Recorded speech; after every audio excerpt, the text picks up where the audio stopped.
How's everyone doing? Fantastic. Did you like the videos today? Oh yeah, Yeah, it's amazing. Okay. Well, my name is Cary, as you guys now know, and today I'm going to be talking about wellness applications. But first, what's the problem? Why are we talking about this? Why is this relevant? Well, today, the problem is the exploitation of vulnerable users' mental health for data and therefore profit. Okay? And the purpose of this speech today is to talk about those things. So, let's start. Exhibit A, first example today. Does anyone know what that is? BetterHelp. Okay. And tell me what BetterHelp is. Go for it. Is sort of a free service to reach out and find like a therapist if it's difficult to find one in your area. Okay. All right. That's a wonderful explanation. Thank you so much. So BetterHelp is an application that's designed, or it's a platform designed to connect therapists and users through digital space. So it's supposed to increase accessibility. It's supposed to be a good thing. Well, it's supposed to be a good thing. But BetterHelp had one of the most diabolical crossovers with our lovely friend, Facebook. Anyone want to tell me what might have happened here? Anybody have any guesses? All right. Mark Zuckerberg. Okay. Yes, that is true. Well, to put it simply, Facebook and BetterHelp worked together. No, they didn't merge, but yeah. They worked together. BetterHelp sold data to Facebook, sensitive user data, this personal mental health information to Facebook, so that they could turn a profit, to create AdSense. That's what they did. BetterHelp went behind users' backs after promising to not relinquish this sensitive information, and there you have it. And in 2023, the Federal Trade Commission sued BetterHelp and told them, hey, what you're doing is wrong. And $7.8 million had to be refunded to users in 2024, and 800,000 emails had to be sent out to people in 2024 telling them, hey, we sold your data. So, you know that depression you told me about that wasn't supposed to be out on the internet? Well, Facebook has it now. And Exhibit B. There is no Exhibit B. Because it shouldn't have happened. Point blank period. People's health should not be up for debate. This is not okay. So, now that we're on the same page, which I hope we are all on the same page that this is not okay and that we've crossed some boundaries here, we've established, based off of Paul and Elder's ethical framework, that these companies weren't doing what they were supposed to do. They weren't using their platforms to make people's lives better. Let's talk about what digital wellness is. So, we're not going to guess definitions. We're not going to be using our own definitions of, oh, this is digital wellness. We want to be on the same page, right? So today I have an activity for you guys. We're going to do this all together. Line by line, there's going to be a sentence. And all of you guys, yes, all of you, are going to read this all together. So when I count to 3, first line pops up, read it. The next line, read it. Ready? Are you guys ready? Come on, yeah! Let's go. Ready? Use data track all your organizations have to motivate users toward behaviors that are socially valuable, such as exercise, wealth management, and meaningful communication. Okay, so we all know what digital wellness is. We all know what we're talking about. We're talking about digital platforms, how that's supposed to help people. Okay? So, why should you listen to me? Who am I? Why is she up here? Why is she yapping about digital wellness and applications and BetterHelp and Facebook? Well, first off, I'm a UNC Charlotte student, and I'm studying in comp sci. And, a lot of you guys are. So it's like, okay, how are you better than me? Well, Niner Times. What's up with that? Well, I'm an opinion writer at the Niner Times, and it's my job to have opinions. It's my job to judge people, to tell people, hey, what's happening here? Wrong. What's happening there? Wrong. What's happening there? It's okay, whatever. Furthermore, I'm a future member of the UCAE, that is the University Center for Academic Excellence. I'm going to be a tutor there. So what does that mean? I'm a little bit smart.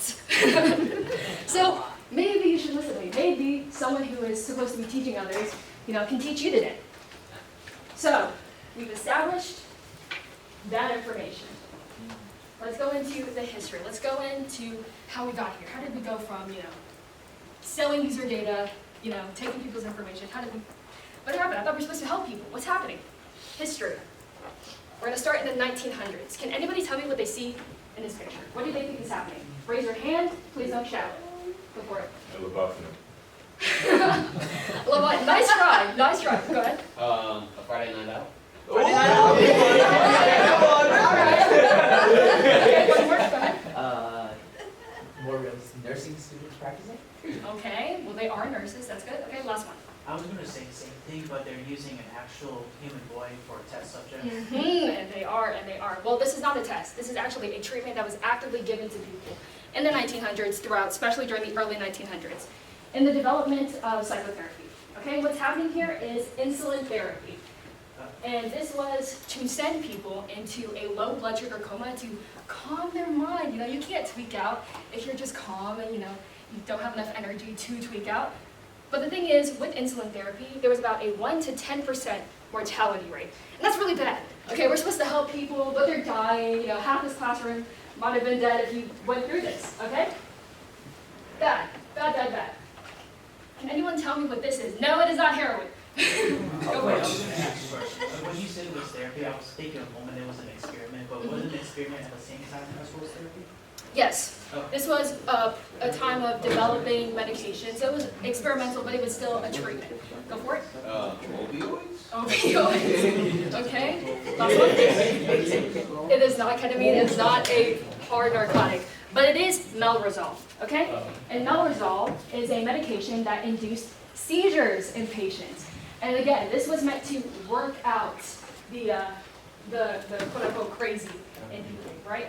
So they would experience seizures, these physical symptoms, their bones would break, and that was supposed to help them.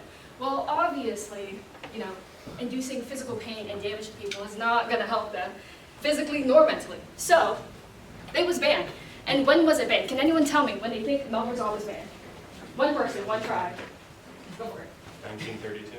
1932, well, you are dead wrong. You're about 50 years off. 1982 was when melrosol was banned. That's less than half a century ago, 50 years ago.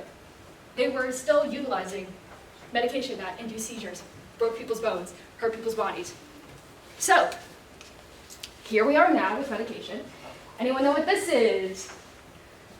Go for it. Prozac. You know what's up, okay?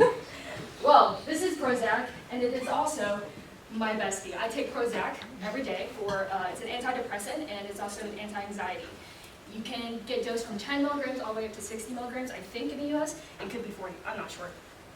But this medication helps people. And the side effects, they're not seizures. It may just be insomnia, or it may just be like you're a little bit more hungry today than you usually are. So that's how far we've come. We went from killing people, breaking bones, and now you get to live a life that's a little bit easier. So this is not to say that we shouldn't use technology. Technology is great. We see over history that it has helped us, right? So why am I saying, how did we get here? How is technology, hashing us up now? Well, we have come a long way. Anybody know Charlie Puth? We've come a long way. Yeah. So that's Charlie Puth right there. We have come a long way, and that's amazing. Technology has helped us so much, but too much of anything is still too much. This is a cautionary tale about how we have to be careful when we implement technology. We have to be smart about where we're applying these things into our lives. So I'm here today to tell you to be cautious when implementing technology into systems. And I'm also arguing, I'm also arguing something else. We already have a lot of technology in our lives. Does anyone know what this graph is? This is a little bit of a review. Someone else. Oh, I'm calling on you. Do you know what this is? Oh, me? Yeah. A time chart of how people spend their life. Okay. Does anyone know who created this chart or developed this chart? Andy. Mike Lovely. Mike Lovely. Okay, that's a cute name, but not who did that. Dina Ambrosi. Okay. So we actually saw a TED talk about this in class, and it was about how technology is taking up a lot of our time. Okay, and he was making the point that we are living in an attention economy. Technology is already taking up so much of our time. Okay, our screens are our lives at this point, and not even to mention the doctor's appointments, the other things that we need in our lives. So, we have an attention economy, and we have a digitization and monopolization of our time, okay? And based off Paul and Elder's ethical framework that it's wrong to enslave people, I'm arguing here that if we implement technology unnecessarily into our lives, we become less free individuals. We become more beholden to the technology around us, and we lose our freedom. We become slaves to your phone, to Apple, to Microsoft, to Linux, to whatever OS or software or hardware that you use, okay? And furthermore, not just that, it's not good for us. You know, we could say, well, what's wrong with that? You know, it just makes our lives easier, you know? What's wrong with technology? It's still making our lives easier, yeah. It kind of sucks, you know, that we have to use it, but, you know, we have to use paper, we have to use pencils. Well, this is an article that talks about how screen time can damage us, and we need ChatGPT to read this. Emery, could you go and read that paragraph for us? Yeah. Excessive screen time may inhibit a child's ability to observe and experience the typical everyday activities they need to engage in or live in order to learn about the world, leading to a kind of tunnel vision which can be detrimental to overall development. Amazing. Thank you so much. Can everyone give a hand for him? So, we've established that screen time is not always beneficial. Too much of technology is still too much. There's evidence for that here. And so this is my conclusion, all right? We must break free from our chains, okay? Using Paul and Elder's ethical framework, again, these companies, we have to hold them accountable for not improving our lives, okay? It's their job. This framework, this human rights framework, is telling them, you have to make your lives better, not worse. You have to not sell our data. You have to make it better, right? Further, you have to not take up all of our time. You have to not chain us down to screens, into platforms, and implement them into necessary, vital frameworks like healthcare. It's a necessary thing that we need, okay? And if technology is unnecessarily implemented, we are unnecessarily beholden to it. Thank you so much.